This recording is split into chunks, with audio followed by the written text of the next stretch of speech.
Hey everybody, we're going to continue with Leisenring's favorite 12 patterns with number 2, which is the gray hackle. And again, like the brown or red hackle, this is a very, very, very old pattern. Most of what I've seen in history for this pattern uses either a grizzly hackle or partridge hackle. A little bit different and or unusual, Leisenring uses what he calls a yellow or white creamy furnace hackle. And I think in our current vernacular, we would probably refer to this as a badger.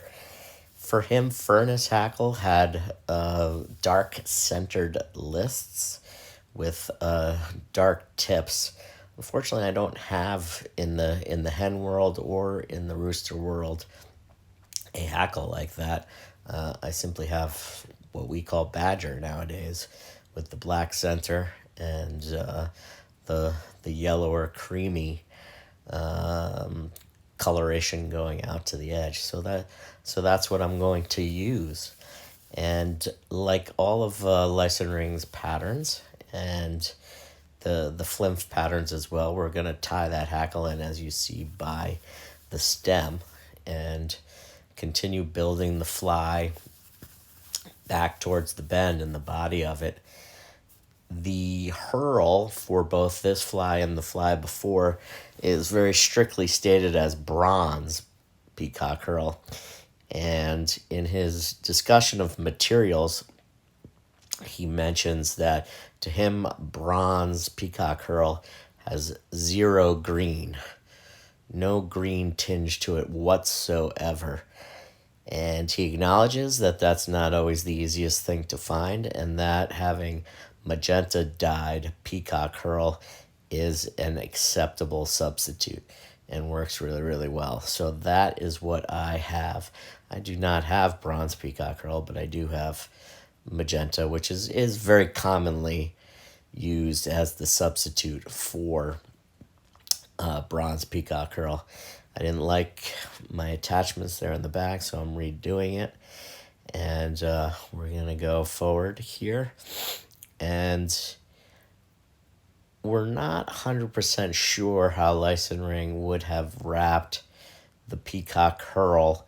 He does state for the black gnat that he would wrap the herl of the crow around the silk, wind it around the working silk and then wrap it forward.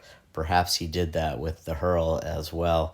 In this case, though, the fly is counter-ribbed, or ribbed, not counter-ribbed, with narrow gold tinsel. So perhaps he didn't do that. He does always, when he works with tinsel, do a few wraps at the bend of the hook before, in spiral wraps, moving the tinsel forward. So I've done that in this fly, and I did that in the brown or red hackle as well. And like all his flies, you're going to wind the feather back to the waiting thread, back towards the bend. And I've seen some people do them in different directions, so the hackle counter to the working thread, and then the thread run forward through. To me, if you don't go in the same direction, then the thread doesn't tighten the wraps of the hackle.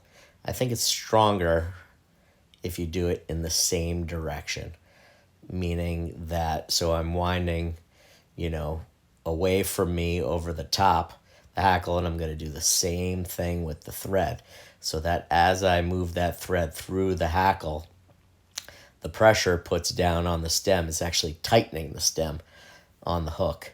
Whereas if I went the other way, it's slightly loosening it, and we don't want that.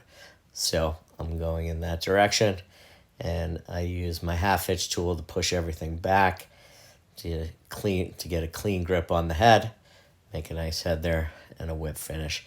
So this is pretty much the same fly as the brown and red hackle. Primrose, though, is the working silk color. Body's the same. Hackle is just a different color. And so that's the gray hackle. Again, a really old pattern. Here tied with hen. But again, depending on the rivers, if you have fast moving rivers, maybe you want to use a rooster hackle. And that's the fly. Here it is close up. And a little bit different of a picture. Thank you very much. Take care. Bye.